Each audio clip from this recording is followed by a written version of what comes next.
Baik,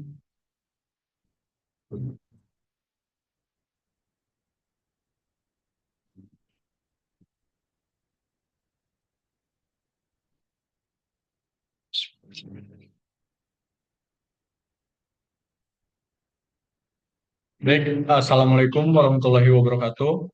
Perkenalkan, nama saya Fadil Kolbi Hadi dengan NIM 2310116050, jurusan Ekonomi Syariah, Fakultas Ekonomi dan Bisnis.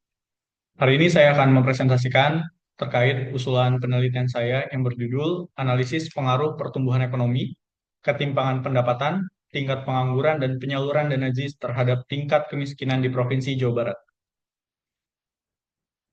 Yang pertama, pembangunan ekonomi merupakan upaya pemerintah dalam mendorong kemajuan suatu negara dalam berbagai aspek, terutama aspek ekonomi untuk meningkatkan kesejahteraan masyarakat. Dapat kita ketahui bahwa indikator keberhasilan pembangunan ekonomi dapat dilihat melalui tingkat kesejahteraan suatu masyarakat, di mana ketika masyarakat sudah sejahtera, maka fenomena kemiskinan seharusnya menjadi minim karena pembangunan ekonominya yang berhasil. Tapi pada faktanya, Indonesia masih mengalami masalah kemiskinan, di mana tingkat kesejahteraan masyarakat belum sepenuhnya optimal. Badan Pusat Statistik menegaskan bahwa data kemiskinan nasional yang terjadi di Indonesia itu mencapai 8,57% atau sekitar 24,06 juta jiwa warga Indonesia masih hidup dalam garis kemiskinan. Kemiskinan yang terjadi secara nasional di Indonesia ternyata tidak tersebar secara merata, melainkan adanya ketimpangan pada tiap provinsi. Misalnya saja Provinsi Jawa Barat sebagai provinsi penyumbang ekonomi terbesar, namun angka kemiskinannya relatif tinggi pada peringkat 16.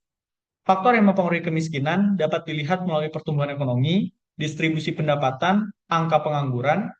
Selain itu, dalam perspektif Islam, kita dapat melihat melalui efektivitas penyaluran dana JIS sebagai alat pengentasan kemiskinan. Selanjutnya ada gap penelitian dan novelty. Gap penelitiannya adalah penelitian terdahulu hanya membahas variabel makro secara konvensional dalam melihat fenomena yang mempengaruhi kemiskinan.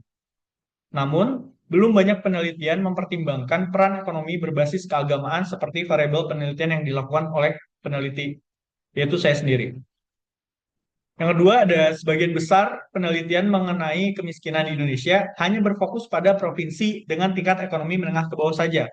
Padahal, secara data, ternyata provinsi yang memiliki tingkat ekonomi menengah ke atas pun masih mengalami masalah kemiskinan. Contohnya saja Jawa Barat yang tadi sempat saya singgung di bagian latar belakang. Di sini ada novelty-nya, yaitu integrasi variabel faktor makroekonomi dengan faktor sosial keagamaan, yaitu berupa ZIS. Terus yang kedua ada penelitian fokus pada Jawa Barat sebagai provinsi yang ber-PDRB tinggi, tapi kemiskinannya tetap tinggi. Dan juga ada penelitian menggunakan data terbaru, yaitu pada tahun 2020 sampai tahun 2025.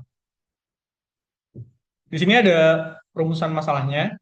Yang pertama, bagaimana pengaruh pertumbuhan ekonomi terhadap tingkat kemiskinan di Provinsi Jawa Barat pada tahun 2020 sampai tahun 2024?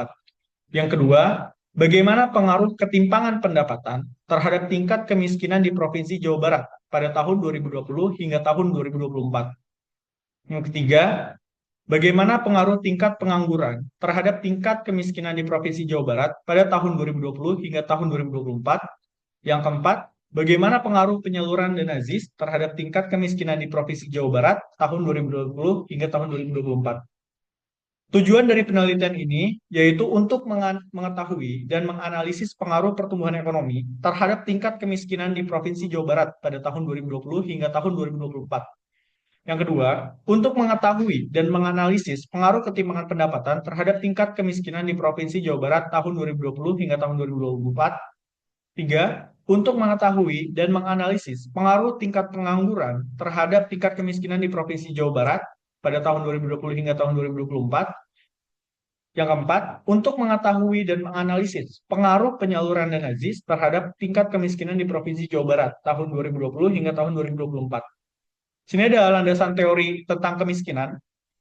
Ragnar Nurk dalam teorinya tentang lingkaran kemiskinan atau vicious Circle of Poverty mengemukakan bahwa terdapat suatu alur yang melingkar, di mana di dalamnya terdapat aspek-aspek penyebab kemiskinan yang saling mempengaruhi dan menempatkan suatu negara pada kondisi kemiskinan yang tidak ada ujungnya. Yang kedua, ada teori dari Karl Marx melalui teori kemiskinan struktural yang menjelaskan bahwa ketidakadilan struktural pada sistem ekonomi adalah penyebab kemiskinan. Menurutnya, kemiskinan disebabkan oleh perbedaan kelas antara pemilik modal dengan pekerja yang menimbulkan ruang kesenjangan antara kedua golongan masyarakat ini. Yang ketiga, di sini ada landasan teori pertumbuhan ekonomi, yaitu suatu keadaan di mana aktivitas perekonomian pada suatu wilayah mengalami peningkatan dengan ditandai meningkatnya jumlah produksi barang dan jasa yang dihasilkan pada periode tertentu. Pertumbuhan ekonomi juga menjadi salah satu upaya strategis pemerintah dalam meningkatkan aktivitas perekonomian suatu negara secara berkesinambungan guna mencapai keadaan ekonomi yang lebih baik. Selanjutnya di sini ada landasan teori tentang ketimpangan pendapatan, yang mana ketimpangan pendapatan merupakan kondisi di mana distribusi pendapatan antar masyarakat pada suatu negara mengalami perbedaan yang cukup signifikan. Perbedaan pendapatan ini timbul karena adanya perbedaan akses terhadap faktor produksi seperti modal, di mana masyarakat yang memiliki akses modal yang sedikit, maka akan memperoleh pendapatan yang lebih sedikit. Selanjutnya ada teori pengangguran, yang mana pengangguran merupakan suatu kondisi ketika individu telah menjadi bagian dari angkatan kerja, tetapi tidak memiliki pekerjaan dan secara aktif sedang mencari pekerjaan pada tingkat upah tertentu. Secara umum, pengangguran biasanya terjadi karena adanya kesenjangan antara terbatasnya ketersediaan lapangan kerja terhadap berlebihnya angkatan kerja. Selanjutnya di sini ada ZIS, zakat, infak, sedekah, yang mana ZIS ini merupakan instrumen keuangan sosial Islam yang memiliki fungsi utama untuk menciptakan keseimbangan ekonomi dan pemerataan kesejahteraan umat. Zakat berfungsi sebagai kewajiban finansial bagi kaum muslimin yang telah memenuhi syarat nisab dan haul, sedangkan infak dan sedekah bersifat sukarela sebagai bentuk kepedulian sosial terhadap sesama. Di sini ada penelitian terdahulu, yang mana penelitian pertama ada dari Elizabeth Nainggolan tahun 2018. Hasil penelitiannya menunjukkan bahwa tingkat pengangguran terbuka pada kemiskinan berpengaruh positif dan signifikan terhadap kemiskinan. Pertumbuhan ekonomi tidak memiliki pengaruh signifikan terhadap kemiskinan. Penelitian yang kedua ada Novegia Rintih Primandari pada tahun 2018. Hasil penelitiannya menunjukkan bahwa pertumbuhan ekonomi, inflasi, dan tingkat pengangguran memiliki pengaruh signifikan terhadap kemiskinan. Yang ketiga ada penelitian dari Amanda dan Fatoni tahun 2023, yang mana hasil penelitiannya menunjukkan bahwa terdapat pengaruh signifikan pada penyaluran dana ZIS terhadap kemiskinan. Terakhir, ada penelitian dari Widya Stuti dan Kosasi pada tahun 2021 yang menunjukkan bahwa hasil penelitian pertumbuhan ekonomi, inflasi, dan dana ZIS tidak memiliki pengaruh signifikan terhadap kemiskinan. Di sini ada model penelitian dari usulan penelitian yang saya gunakan, yaitu ada pertumbuhan ekonomi, ketimpangan pendapatan, tingkat pengangguran, dan penyaluran dana ZIS. Panah dari pertumbuhan ekonomi yang menunjuk terhadap kemiskinan ini dianalogikan seperti pertumbuhan ekonomi berpengaruh secara parsial terhadap tingkat kemiskinan, ketimpangan pendapatan berpengaruh secara parsial terhadap tingkat kemiskinan, tingkat pengangguran berpengaruh secara parsial terhadap tingkat kemiskinan, penyaluran dana ZIS diduga berpengaruh secara parsial terhadap tingkat kemiskinan. Lalu selanjutnya di sini eh, pertumbuhan ekonomi, ketimpangan pendapatan, tingkat pengangguran, penyaluran dana ZIS diduga berpengaruh secara simultan terhadap tingkat kemiskinan. Selanjutnya di sini ada eh, populasi.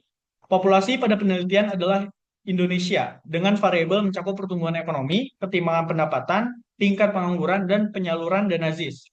Yang mana sampel yang saya gunakan yaitu sampel penelitian berupa data dari 18 kabupaten dan 9 kota di Provinsi Jawa Barat pada tahun 2020 hingga tahun 2024 dengan total observasi adalah sebanyak 135 data. Lantas di sini saya menggunakan jenis data sekunder berkaitan dengan kekumpulan data yang dihimpun dari berbagai referensi. Data sekunder yang saya gunakan itu berasal dari beberapa publikasi resmi seperti BPS Indonesia, BPS Provinsi Jawa Barat, Basnas Provinsi Jawa Barat, jurnal ilmiah, dan buku lain sebagainya. Selanjutnya ada teknik pengumpulan data yang mana dokumentasi yaitu proses pembuatan salinan data dan dikumpulkan melalui Microsoft Excel 2022 serta diolah menggunakan software Stata 17.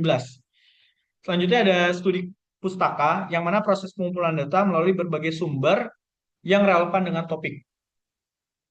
Teknik analisis data, penelitian ini menerapkan model regresi data panel untuk mengestimasikan hubungan antara variabel dengan mengkombinasikan data time series dan cross section.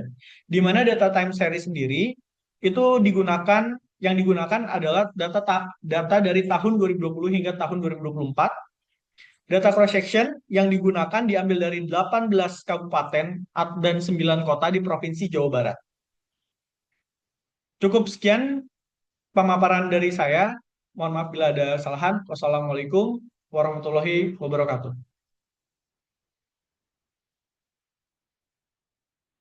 Dim, bro. 10 menit lebih dikit, Cok.